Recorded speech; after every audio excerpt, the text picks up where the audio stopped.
as usual, we allow our speakers to come in and talk, and if they want to push their books, they can do that. If they happen to have potions, they can sell those too. We do not endorse any of them. Anyway, that's our story, and we're going to stick to it. And as for any previous presentations that you wished you had come to see but didn't, talk to Pauline. She's videoing right now. She's standing there right in the middle, and she has about 10 years worth of DVDs. So just as a member of the club, you get to leaf through them and see which ones you want to see. Take them home, watch them on your own DVD if you still own one. You know, it's not streaming yet. But Pauline's the one to talk to. And as usual, if you haven't paid your dues yet, please pay your dues. It's only $10. And if you're going to do it with a check, please use the stamp in the back. Marie has the stamp. Don't try and write all that stuff out. And if you don't write it all out correctly, the banks are upset. So use a stamp. And of course, we're going to have the Clark County, Nevada Social Services presentation today. Okay, here we are. What does Clark County Social Services provide? Well, Scott Rader, a University of Nevada, Reno graduate, we won't hold that against him, okay, served as an overseas volunteer in the Peace Corps. So if we get tired of asking him about the social services, you were in Ecuador, right? Yes. Fantastic. Got a million questions for him on that one. He's worked at the Clark County Social Services as a social worker for more than 26 years. I think he's an expert. His focus is on geriatric services in the community, and to that end has worked in senior protective services and home-based services to the elderly and the disabled for the past 20 years. Mr. Rader will focus on the Clark County Social Services system, particularly as it pertains to seniors. None of us are seniors yet, right? Okay, it's for us. Doggone it. Let's welcome Scott Rader. Good morning. Now, I don't want to double mic this, so does this turn off? Oh, let me grab that. Yeah, that'll cause less problems for me. Gone. Okay, great. So, my name is Scott Rader, and I would like to thank you for coming out today, John Michael for inviting me, and the Sun City Anthem Lifelong Learning Club. It's a pleasure to be able to come out and speak with you. Normally, when I get assigned to this sort of thing, I'm talking to doctors or social workers, or I don't get a chance very often to speak to a very public group, so I like the opportunity I've been offered here today. Now, I was looking at your schedule of events for the Lifelong Learning Club, and I see that I'm sandwiched between Professor Bauer's discussion of American Indians and U.S. presidents, and on the other end of that, Lee Hayden's Self-Organizing Universe, which I'm going to assume has something to do with the Austrian Erich Jansch. This is a pretty eclectic menu of events that you have here. And so by way of me getting settled into talking, because I'm a generally nervous person, I'll just tell you that in consideration of today's event and not really having an idea of what the Lifelong Learning Club means here, I was just trying to think of how can I link into that. And I would say that I consider myself also to be a lifelong learner, and I'm very pleased when I meet people that have this attitude towards life, because I think it provides us with meaning, and as we get older, meaning becomes a problem. So to keep our minds exercised, it's great that you all are coming out. Now, I thought I would just bring up 4 individuals that have had an influence in my life and my perspective, because that gives you an idea. Maybe if you walk into someone's house and you don't know them, what I do is I look at their book collection, and then that tells me something about them. So I will just offer you some thoughts on that. So there's 4 people that I thought they could be kind of my heroes or just guiding stars for a lot of what I think about in the community and social service. Some of these you might find odd, some of them you may not even know, but I would say if you're interested in different paths, you might think about these people. 1, William Tecumseh Sherman. I chose him because I think of him as embodying the role of a reluctant but necessary and competent leader. He pretty well ended the Civil War, which was something I think we needed to have ended. But we talk a lot about leadership these days, and I just think we need more competent but perhaps reluctant leaders to come forward and provide us with direction. Number 2 on my list is a man named Lewis Mumford. I don't know if any of you are familiar with him. He started writing in the 1930s and continued writing up through the 1990s. He was a visionary about technological developments in society and where he believed humanity needed to go. And basically what he said in the 1930s was, we have this megatechnic society that is threatening to take over humanity, and what we need is reflection, and we need to slow things down, much the way that a clock might be regulated to set it back in order. And so what I think is important, because nowadays, if you say, I don't think we should rush along with technology, everybody rolls their eyes and goes, there's nothing you can do about this. But I think if we're talking about something that Mumford pursued, which is what he calls bioviability, I think that's something we need to consider. Slow down, regulate the clock, review where our society and culture is going, and perhaps we can move forward in a positive direction. 3, George Orwell. Most people are familiar with 1984 and Animal Farm. I'm hoping some of you have read beyond that, particularly politics in the English language. George Orwell was a really good essay writer, and what he wanted to eliminate was a lot of cliche writing, and he found political writing to be just rife with empty cliches and jargon. And so he warned about a society that depended too much on that, having no content, sort of putting us into a sleepy state. And I think there's some validity to that now. And finally, I would just mention Karl Popper, who is a scientist and political philosopher who provided us with a book called The Open Society and Its Enemies. He wanted to focus on what brings us to totalitarian and authoritarian regimes, and he said, here's a society and a way of thinking where we can protect our democracy and our thoughts about freedom while recognizing where the threats of authoritarian life come from. So what's that got to do with social service? I don't know. It has a lot to do with it, I think. I'll just tell you, we mentioned that I was a graduate from UNR. I spent 3.5 years in coastal Ecuador in agricultural and infrastructural programs. I've worked for the county for 26 years at social service. So let's just get right to it. What is social service? I think, unfortunately, social service just has this generic sound that seems to imply many, many things. And if you're from different parts of the country, of course, social service agencies mean different things and provide different services. So what I would like to do now is just do kind of a little survey, a perception check. I'm going to name some things in the community that are services, and if you believe that Clark County Social Service does this, just raise your hand briefly. We're not going to go over this really heavily, but I just wanted to see what people think. So let's just go through. There's about 10 things, and just briefly raise your hand or let it down if you think we do this.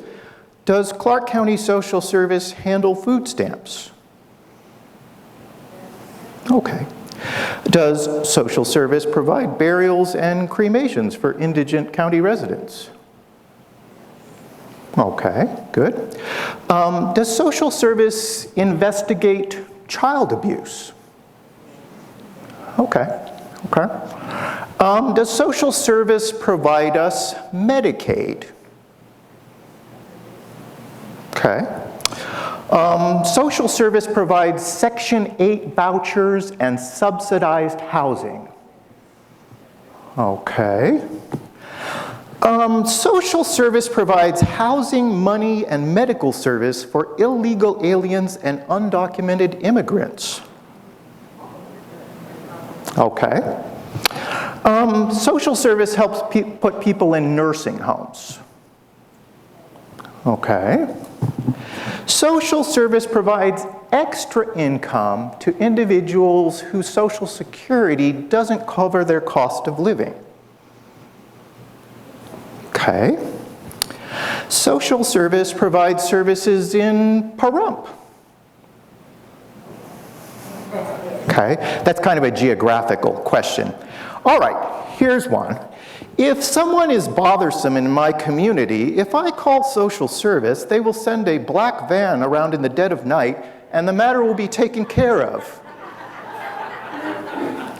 No? Okay. Yes, many of us wish for the black van. Social service will send me a social worker if I just call up and say I want one. Okay. So I'm going to be coy here, and I'm not going to really help you, but I'm going to say that most of those are things that social service does not do. They do not, no. So let's look at the basis of social service and why it does the things that it does and it doesn't do. Now, we start out, as the name implies, Clark County Social Service. This is a county-level service. The agency is governed by the Board of County Commissioners. So if you want to bring down wrath on me today after I've given my talk, or you have concerns or ideas that you think social service ought to be doing, it's the county commissioners that you probably want to be talking to. Now, there is another body that governs us, and that's the Nevada Revised Statutes.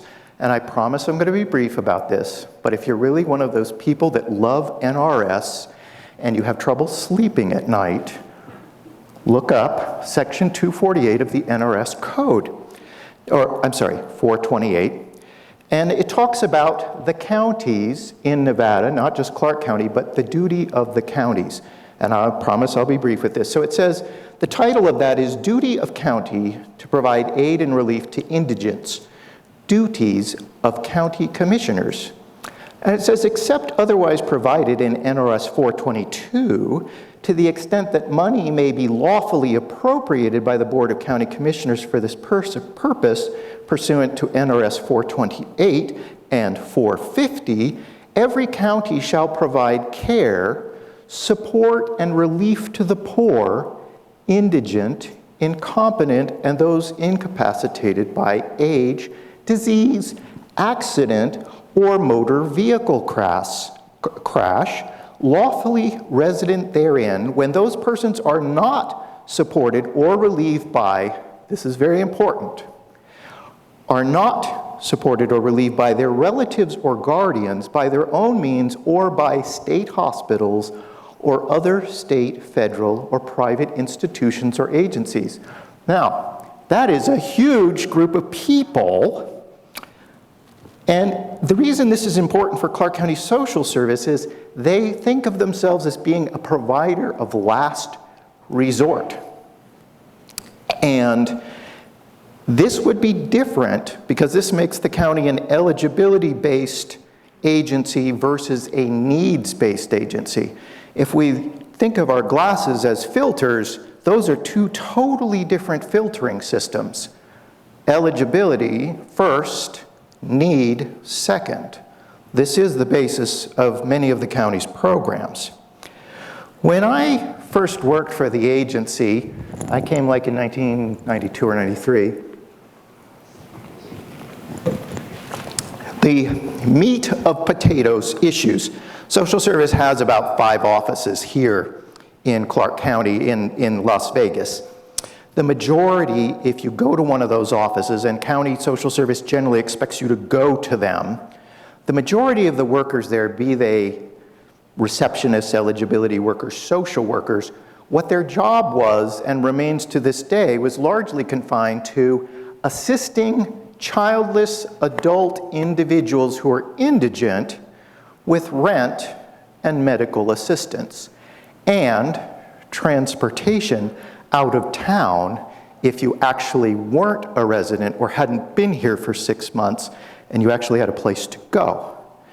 Now, the county's idea of rental assistance for many is particularly odd. When I first came to the agency, and this was the early 90s, as I mentioned, the county said this: if you want to come in and you're in a position of being homeless or you have unstable housing and you have no money and you have no prospects and you've gone everywhere else, you can come and ask for some rental assistance. And so people would come. And if they met all the criteria that we had for that, we would say, here's $277 that has to cover 30 days rent and it has to cover your utility costs, or we won't give you any of that money. Now that's very odd. $277, who can live off of that? Well, many people did, right up to the early 2000s when the county got generous and offered the same deal, $400 per month rent, which is the amount that the county will allocate to people today, $400 rent. Now, if you happen to be a senior citizen, and for us that's counted as 62, we get to give out $550 once a year. Once a year. This other system, which isn't for senior citizens or people with income, you might say, well, can someone be on welfare forever? In the past, it sort of seemed that way. However, the county had a job requirements program. You had to bring in these proof of searching for work. You had to, at one point, go to actually Horseman's Park and shovel manure for your money, your $277 or your $400. Around 2006, many things started to change at social service. They went from that kind of work requirement thing.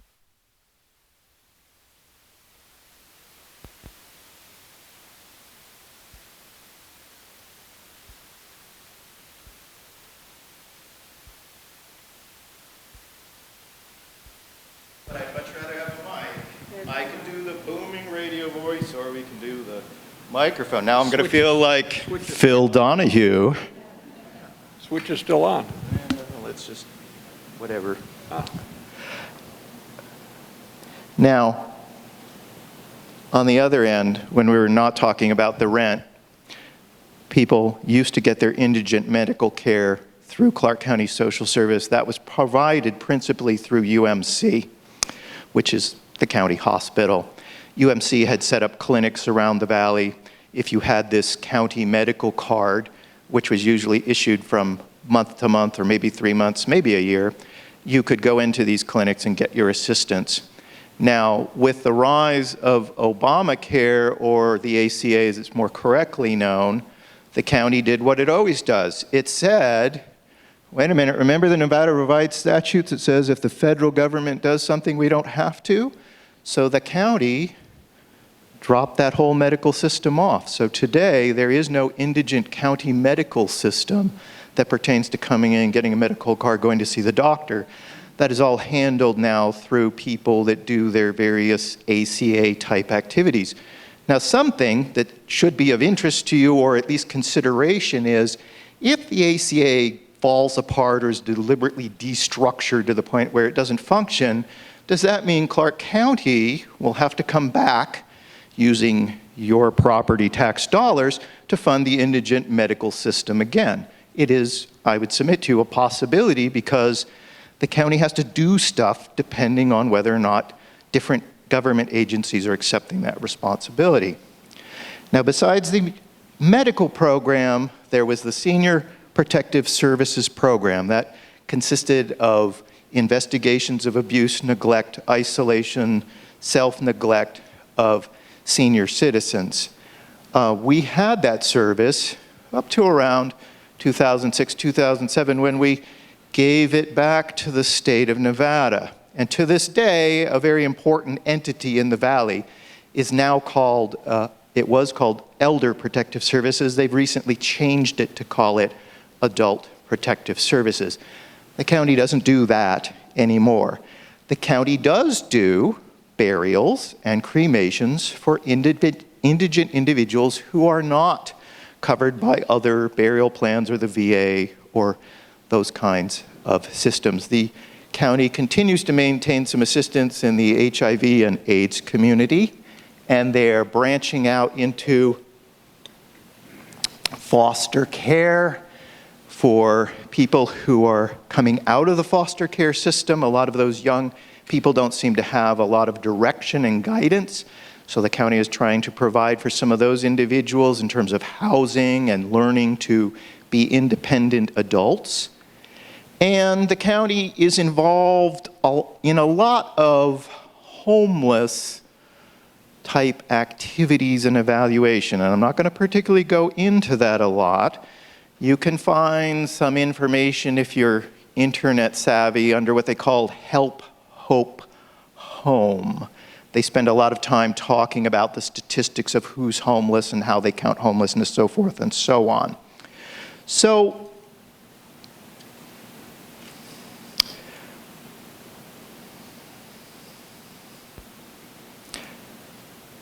let's just talk about transportation to leave town, what that means, and then let's talk about the senior services, which is what I do. So the county simply believes that if somebody doesn't want to be here and they've got a place to go and they're considering being some sort of burden on the county, but they don't want to be here anyway, why don't we give them a bus ticket out of town? And so that's the general idea. If you're busted, don't belong here, and have a plan somewhere else, the county will give you a bus ticket and some food money to get over there somewhere else. Now, I just want to add in, if any of you have any questions at any point, I don't mind you, jumping in. I have been told by John to make sure that you have a microphone so you can ask your question and everything can be heard. Okay, he's just getting prepared over there. So let's talk about the services that Clark County Social Service in the senior services realm. What does it produce? Okay, so we're interested in what is called home and community-based services. It is our belief, and there's kind of a belief across the country, that if you can keep people out of nursing homes, your expenditure of money in the community is more sensible than if you're spending an average of $7,000 a month in nursing home costs. You can buy a heck of a lot of in-home services by not having somebody be in a nursing home. And to that end, they have what they call the Homemaker Home Health Program. That program offers assistance with things like helping people bathe, dress, groom, get shaved. It helps people do their laundry, offers some assistance with cleaning. Meals could be made or things could be prepared so a senior could prepare meals. Say you didn't have the energy or you had the arthritis and couldn't chop or peel things, they could do that kind of thing. And that's a moderate level program where they might come in several times a week to do that sort of assistance. Now, remember I talked about the medical program that the county had. They called that MAS, medical assistance. That's where we get into eligibility. So Clark County, focusing on the indigent population, says that if you want those homemaker services, your income has to be under, if we're talking an individual, under $1,436 per month. And your assets are supposed to be under $2,000 per month. So this is a pretty low limit. The county also considers that there's some programs like Medicaid and those who are on SSI that the state provides a service also. And so if you happen to be an SSI Medicaid person, we say get your home services from the state. And the county will cover you up to this amount, and then we just say you should probably be hiring your own in-home health if you're above this limit. Now that medical assistance limit will also apply to another service that we do that actually here in Anthem is the only thing I have with any regularity, and that is adult daycare services. Now, one of the things that we have, if we're getting to be my age, we've got parents who are old. My mother's 88, and she's still independent, so I'm very lucky. Other people have relatives who they're trying to take care of who are in a pretty advanced state of dementia or have very heavy impairments. And when their children go to work or people need rest, they don't feel comfortable with these people being at home alone. They don't want them falling down. They don't want them wandering out in the street. And they need a secure place. So to that end, Clark County Social Service offers adult daycare services. It uses the same set of what I call the medical assistance guidelines of that $1,436 per individual and $2,000 asset limit.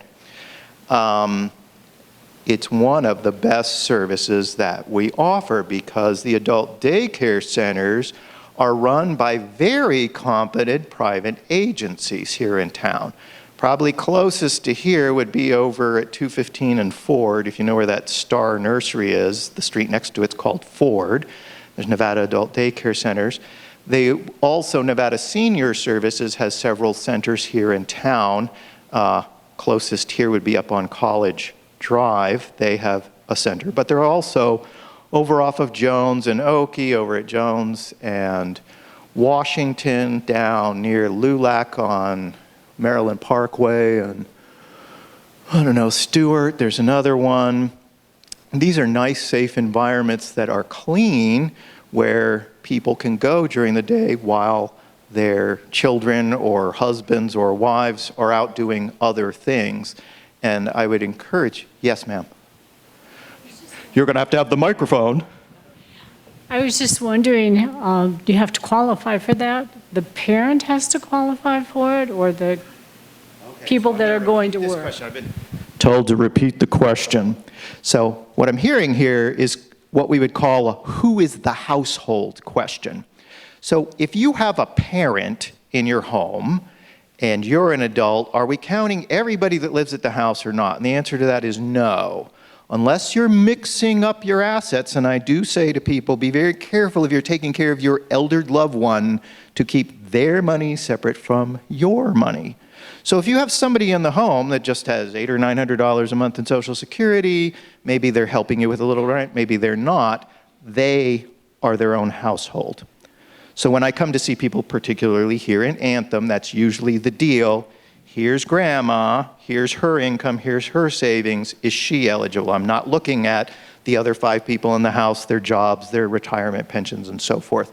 So that is useful, particularly here in this community, because I would assume it's a more upper middle class community. What we require in terms of need from the family member is just a letter that says, I need to be out of the house so many days a week. Can my loved one go to adult daycare whatever number of days a week it is that they want, and then we approve it, and that's once a year we go through and allow that to happen. Okay, another thing that we do is we provide help with nursing home placement. Now, how many of you here feel that Medicare will cover you if you go to a nursing home? Anyone? Okay. How many of you have millions of dollars? No, you don't have to raise your hand. So the question is, how do people get into nursing homes, or what's the reality of nursing homes all across America? One is, and remember, I worked for protective services, so every day I would go into these homes where somebody now should not be alone anymore. Maybe they were living by themselves, they're totally out of it. The fire department, the police comes in and says, this is an outrage, how can this person be at home? And then we would confront the long-term care unit. Now, no matter what sort of horrible condition that person is, the long-term care units of the county and the state don't particularly care unless all their papers are in order. And so this is a heavily bureaucratically paper-based system. Now, one of my jobs, amongst 3 other ones, is I'm supposed to assist people with getting into nursing homes. I hate this job. People generally don't want to go to nursing homes. Family generally don't want people in nursing homes, and they feel very bad about it. But on top of that, I'm going to dun them with tons of paperwork requests. There's 2 things that the county actually does. Okay. 1, you have a loved one in the community, it's time to go to the nursing home, but they are not in a facility now. They didn't fall and break a hip. They're just out of it. They have a collection of needs that says, go to a nursing home. There is no direct system that says, grandma goes from here straight into a nursing home. The state has constructed a diabolically fiendish system, they won't call it that, but I feel it is, that says, unless you're in this facility for 30 days, we will not process a Medicaid application that would actually get your payment through. Nursing homes don't want people who don't have Medicaid because that's the golden payment source. So unless you are able to privately pay, you are faced with this conundrum of, I need to be in a facility for 30 days. After 30 days, the state will have to process my application, and then they will determine whether or not I can be paid for under what they call institutional Medicaid guidelines. The county, recognizing this, made a deal with many of the nursing homes around the valley that said, and this is a Wimpy deal. Do you all remember Wimpy? You're of the right age to remember Wimpy and his love for hamburgers. What did Wimpy always want to do? Did he ever have any money? Wimpy would always gladly pay you tomorrow for a hamburger today. This is the basis of what the county offers under the guidelines of what is called a guarantee memo. If you come to us and you say, Grandma appears to be Medicaid eligible, we don't know how to get over these hurdles, the county will look at that person's case, their finances, their assets, and say, yeah, we think you're right.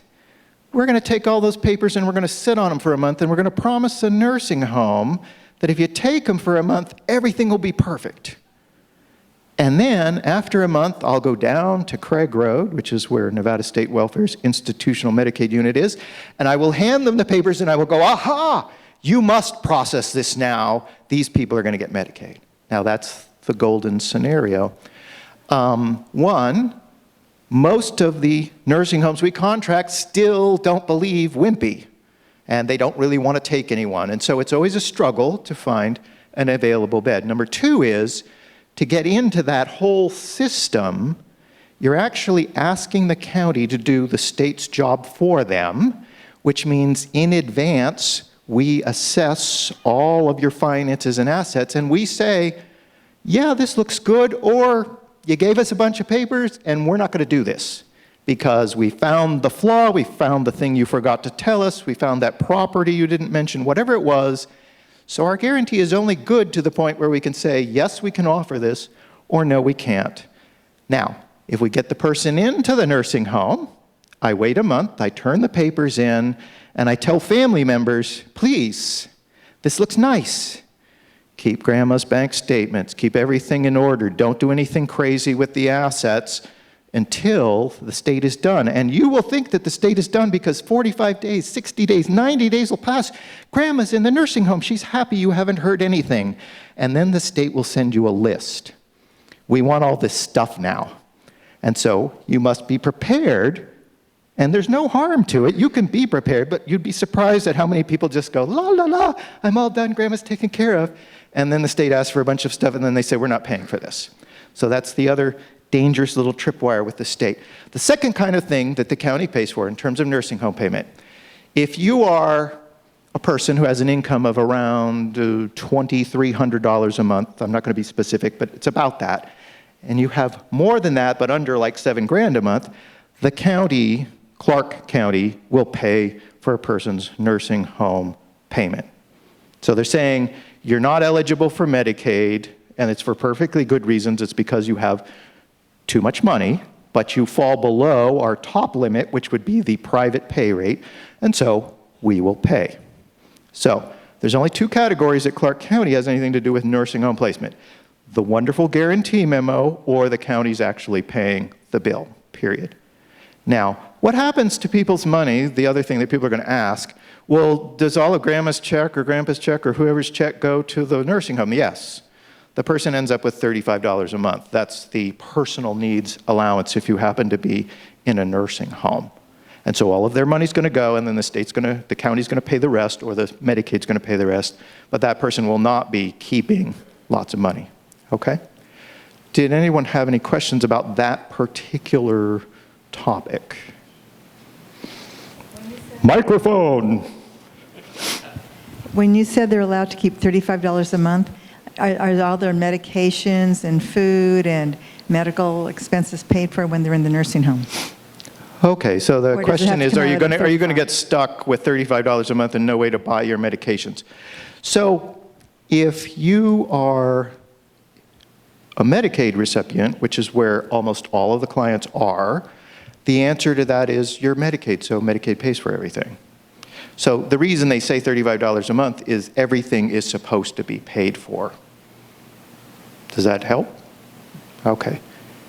Now there's another type of housing that's not really senior housing, but it does fall under the senior division of Clark County Social Services Senior Division.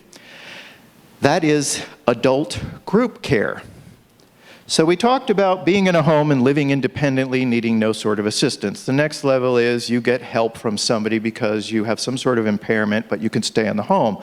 Third level is you don't belong in a nursing home, but you also don't belong at home.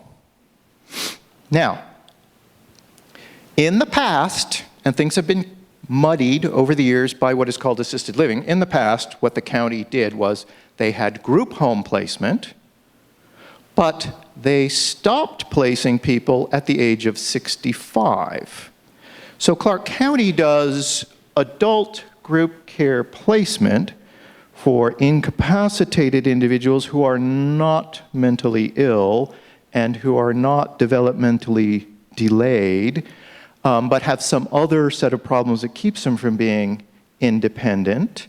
And we have contracts with certain group homes in the valley where those people could stay and be cared for. Now, we have about 12 contracts. There are hundreds, if not thousands, of group care homes around the valley. Clark County just doesn't deal with the majority of them. The state of Nevada also contracts in some fashion with some group homes, and that's another topic off to the side. So adult group care, of those, only about 3 are actually functional for me as a social worker to get people into. They, 1, have to have available beds. 2, they have to be appropriate to who I'm trying to place. Now, if all of you just represented the letter A, I would have no problem because I would go to a letter A group home and just put you all there and you'd be happy. But everyone is not just a singular unit. And yet, when I don't have a lot of variation, the question is, do you get placed because it's appropriate or do you get placed because that's a place that you can go? So, for instance, for the longest time, we were down to like 4 group homes, one of which I would just never send anyone.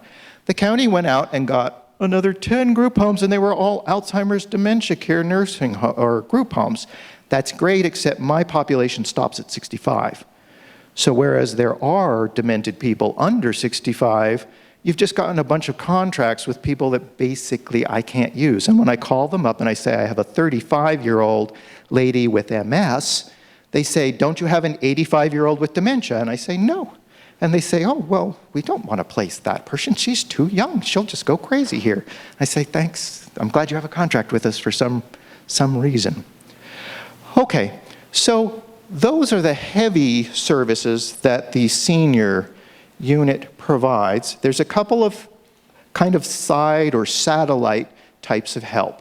So if you're over 62 and you somehow find yourself in this odd situation where you don't know where your money went during the month and you're going to be evicted, the county may offer you $550 to pay the rent once.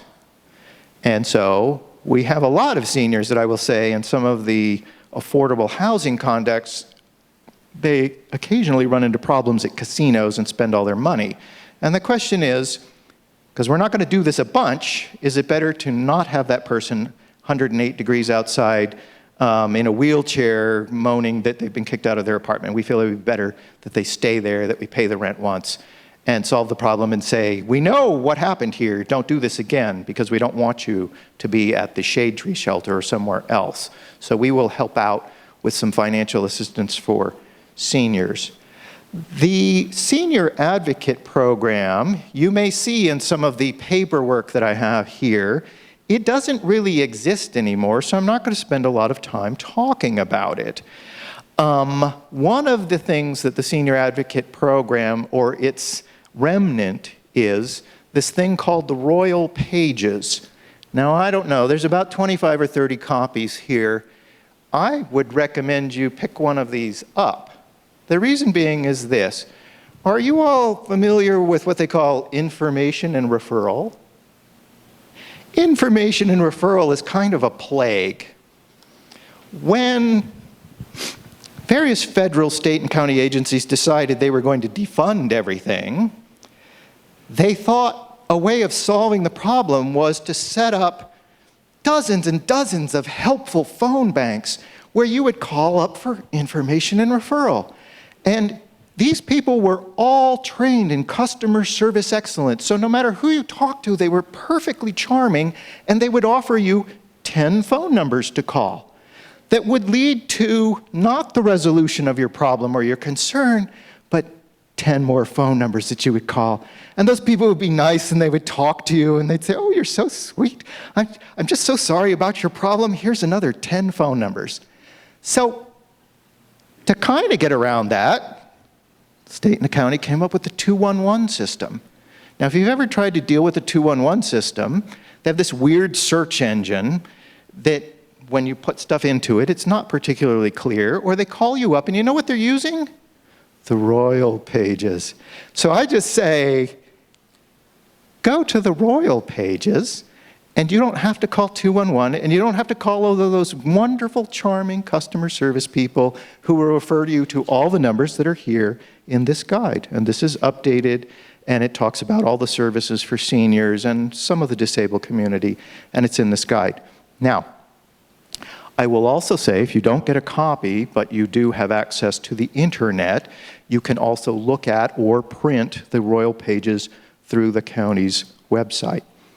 So why don't we talk about how do I do this if I want to deal with the county? I am going to say that you can go into any Clark County Social Service office to apply for services. And one of the things that I will be leaving you with today, besides a senior services guide that talks particularly about what I was talking about, there's also a list of county programs and where you can go, where the offices are actually located.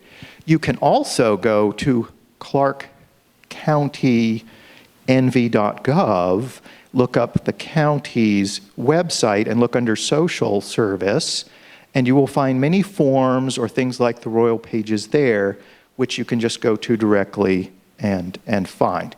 You can also find applications for the different programs we have there. If you're not internet savvy, don't have a computer, or just don't want to bother with the monster that is the internet, you can call Clark County Social Service, and eventually someone will answer the phone, and they will take your referral just as if you had done it on the internet or whatever. Now, how often or how fast do we respond? Generally, to get services from us, you have to do this eligibility thing. And so you turn in a referral or a request for services. Generally, the first thing I do in senior services is I type up a letter and I say, I got your referral, here's my phone number, here's the stuff I'm going to need for an interview, don't ignore it, and if you have any questions, either call me or email me, and I will be out to see you. That's usually followed by a phone call if I don't hear from you in a couple of days. Now, some people would say, why don't you just call directly? I called yesterday, you could call me right now. If I could just walk in and give people services, that wouldn't be a problem. But since the county is nosy and they want to know all sorts of stuff and they want all sorts of papers filled out, I say, look this stuff over. When you're ready, I will be right out. And we're talking about a couple of days at the most. Is there a waiting list? Generally, no. Clark County Social Service, we were told years ago, you may not have a waiting list.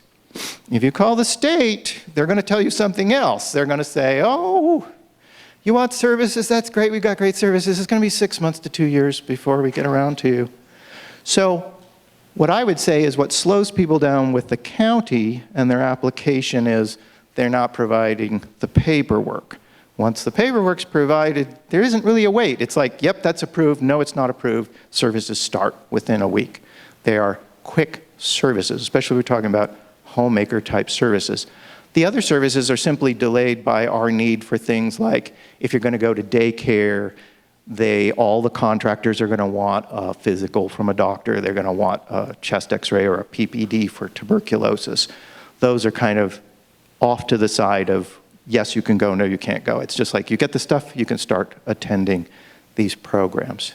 Now, I perhaps have talked my way around huge gaps in services, so I would just ask any of you if you have questions right now, or you wanted to know, doesn't the county do all that stuff that I asked you the questions about before? Most of the answer was no, because these are things that are handled by the state of Nevada, Social Security, Medicaid, and other types of units.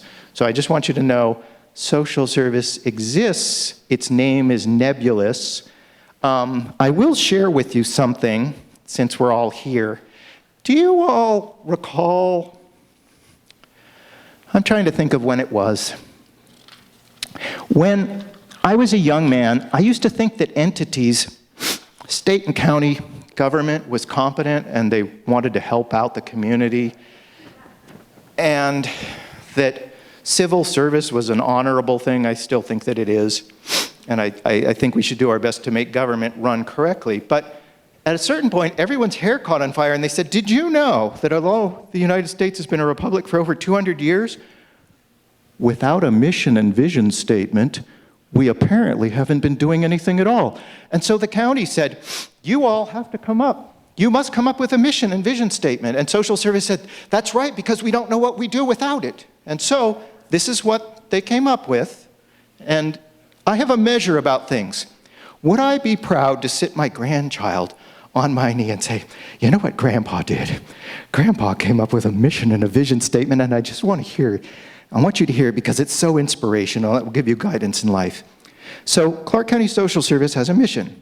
Provide a safety net of human services to a growing community. Okay, now, the vision, that was the mission. The vision is self-sufficiency for at-risk people through a variety of services.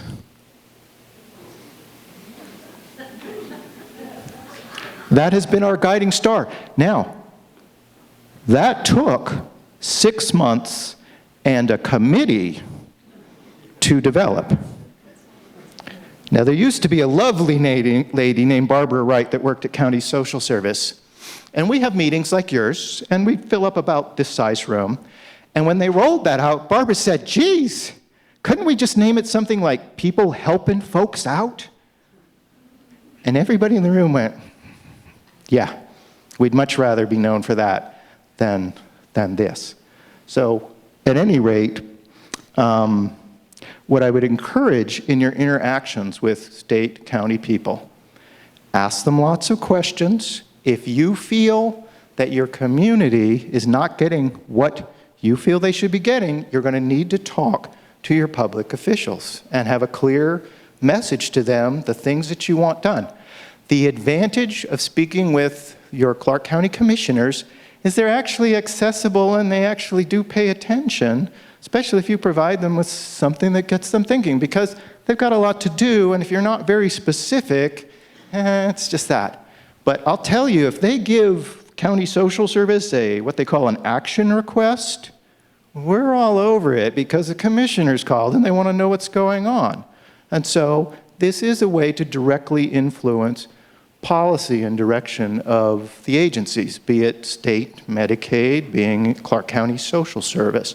So don't just say, oh, those people are corrupt, they won't do anything I want. It's not true. They really do hear what people are requesting. They may not always give you what you want, but you might be surprised. Don't let public officials talk in acronyms or jargon, because you'll get nothing out of that. And I just wanted to share with you, since this is the lifelong learning group, two of my favorite phrases. I just love to share it with people, and you can tell me if it's useful or not. One is a man named Ennius. He was a Roman poet, and he said, "Good deeds, ill-conceived, ill deeds become."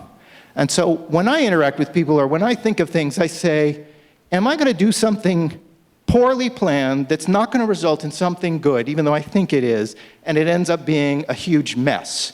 This is kind of a corollary to try to do no harm. The other, Kingsley Amis. Do any of you know Kingsley Amis? British author, writes a lot of vicious satires about old people. Very funny man. He's dead.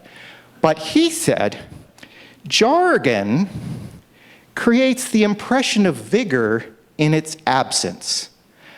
And that's why I say, do not let people speak in jargon, because you will sit for 45 minutes and it sounds wonderful. And then you realize the syntax, the individual words could have been jumbled up in any way, and it would have sounded the same, and it would have been potent and full of superlatives and claims of excellence. But you would say, where is the substance, the impression of vigor in its absence? Okay, I'm pretty well done. Questions, please.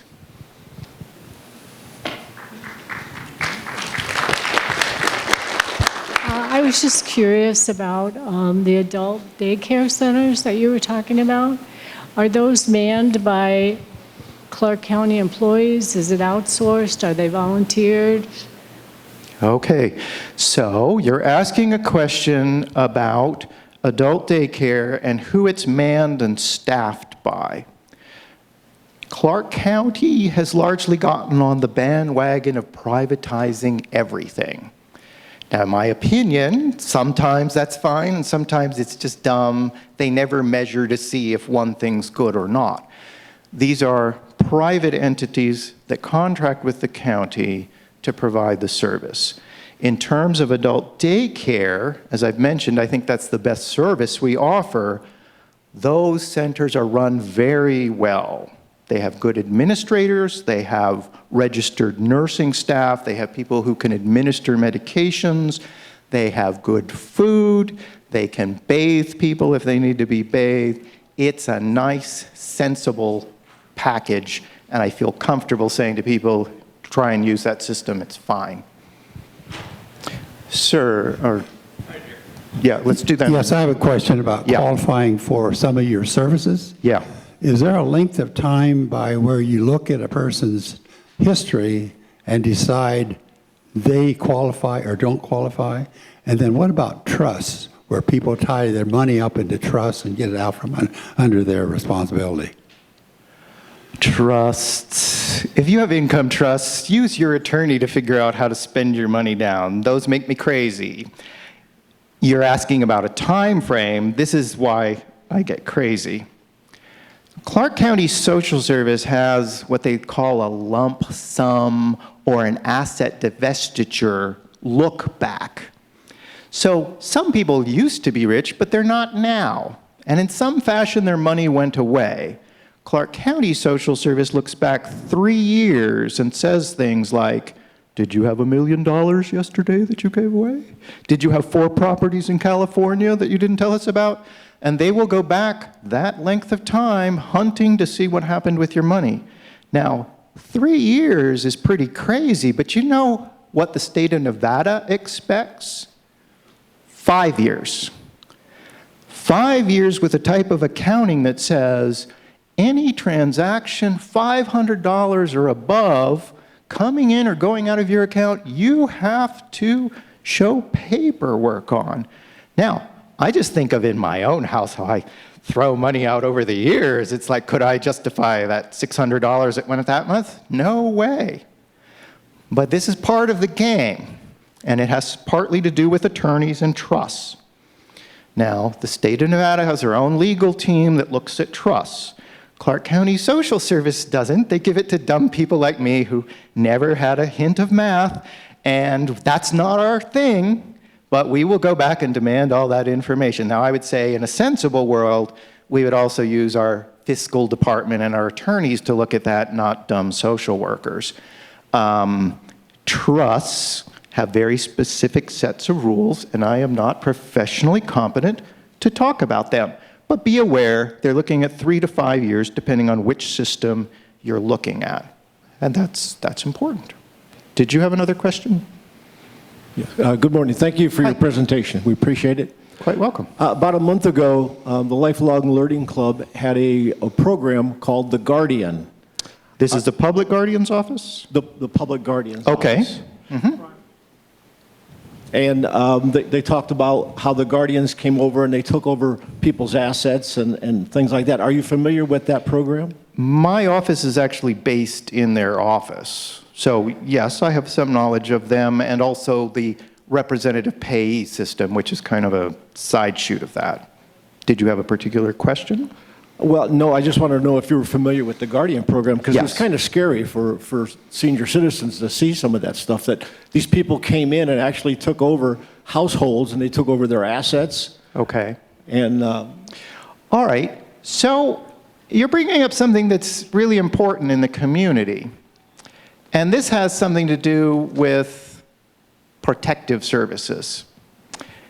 The public guardian, in its ideal sense, is a neutral arbiter that comes in and says, we recognize now that a person is not competent to make decisions, and that no one, if it's a public guardian, no one has stepped up to be a private guardian or using something like a power of attorney, hopefully that was signed before the person became incompetent, to take care of that person's affairs.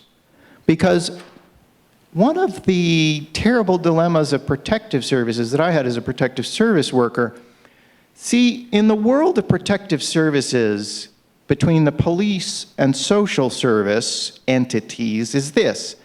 The police want people like me to deal with people who are demented and are out of it, or maybe who have to be moved out of some abusive person's home somewhere else. They tend to handle criminal affairs like financial exploitation, assault, sexual assault of seniors.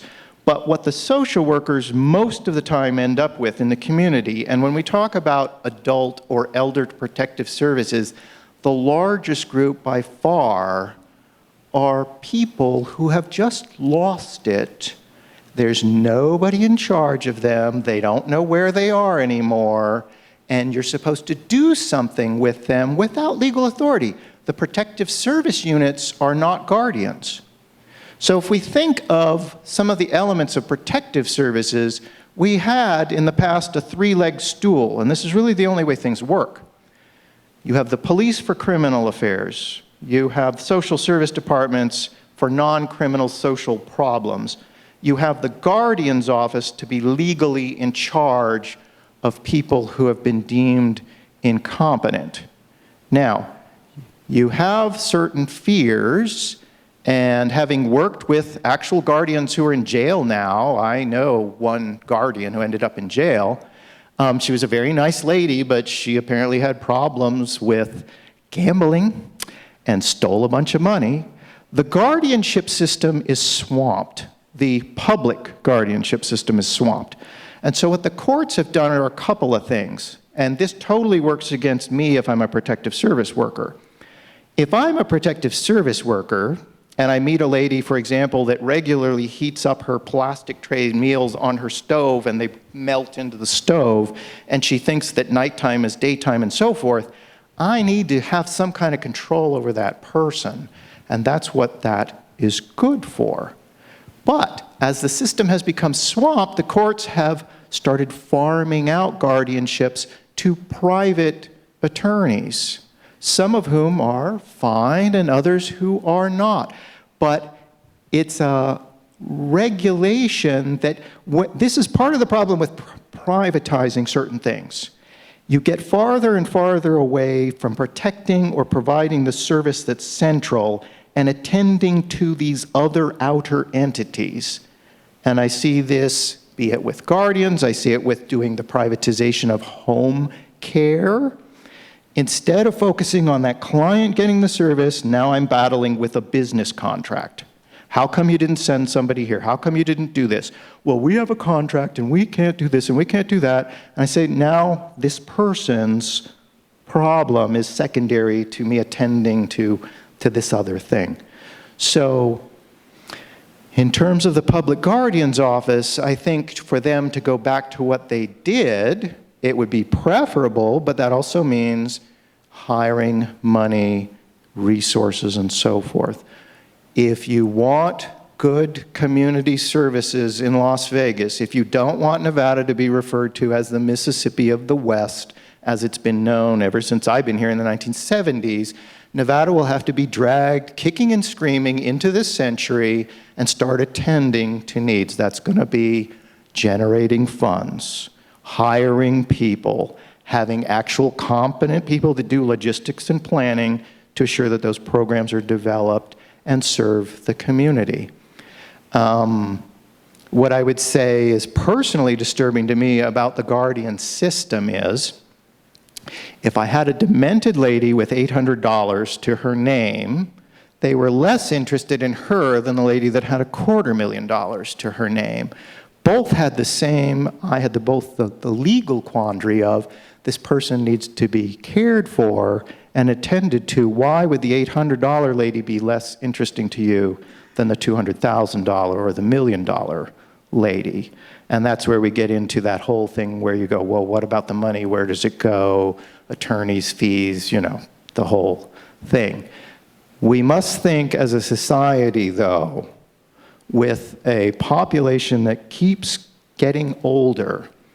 People, you know, you all know that when Social Security started, the reason they liked 65 is they knew somebody was going to be dead in a year and a half. They were going to pay a year and a half of benefits. Now, people live far beyond that, which is now why certain elements of the government says, oh, let's make this 67, let's make this 72. But with the growing demographics that tend to the aging, we're focused with either dealing with these problems or not. And until there's some sort of solution for things, for incompetent people, I don't know how we're going to get around some kind of guardian system. Now, I will just say, as a bureaucrat and a person that tries to get things processed, the guardian system used to be simpler. I would fill out a form, I'd say I'm a protective service worker, I took somebody over to see Charlie Burnick, he says they've got dementia, Alzheimer's, Lewy body dementia, whatever, process this case, they'd go to court, they'd get a guardianship. Now, what the guardian's office has somehow managed to do is they say, oh, well, if you think the person's demented, you go to court. It's like, I don't have time to go to court and file a guardianship and then see if the judge decides he wants to assign that to somebody. So it's all these entities, you know, they talk about a safety net. What has really occurred to us now is we've got people walking tightropes. There's no net. It's just, if you can walk the tightrope, that's great. If you don't walk the tightrope, you fall. And so without an interaction where several entities accept responsibility for a particular program, knowing that things are overlapping, because that's the nature of a net, we're going to keep having these problems. So if each entity, there's a thing called core values, which to me says, once again, came here in 1970, population was like 150,000. We're just going to keep pretending Las Vegas is like that. So we developed all these programs over the years, but that's not our core value. That's not our core program. Let's go back in time. We don't do any of that stuff now. And so what happens is you've got lots of agencies pulling the same thing. Oh, we're not responsible for that. We don't do that. That costs revenue. We're guardians of the public purse. We're not going to do that. And then people call up and they say, I'm outraged. Betty was walking naked in the street last night and she said she was going to visit her cat or whatever. Aren't you going to do anything about it? And then we're in this realm where nobody's responsible for that anymore. We all have to be participating in this because there's only so much each entity can do. If we make our public institutions more responsible, they will be. And I'm not talking about drunken sailor spending for those of you who think I just want to get millions of dollars of funds and go crazy. It's to help provide the services that are being requested. Other questions? I have one more. Here again. Sure. Does the Social Service Department deal with the Clark County Public Administrator? No, that also, the folks that are lumped together, public guardian, public administrator, and the public administrator, they're just housed in the same building, and their function is dealing with dead people and their belongings and the distribution of those things. It's a very interesting place. They've got it like a bank vault where they store all sorts of stuff. But so they're only peripherally connected in that they're in the same building, but their jobs, one starts with death. Yeah. Well, I'm very pleased that you all came out today, and I hope the information has been helpful. If you have questions afterwards, you could ask me. I'll stand around for a few minutes. Also, if you would like any of this information that is here, you can feel free to take it, with the exception of my Galaxy cell phone. So thank you much. Thank you, Scott. We really appreciate it.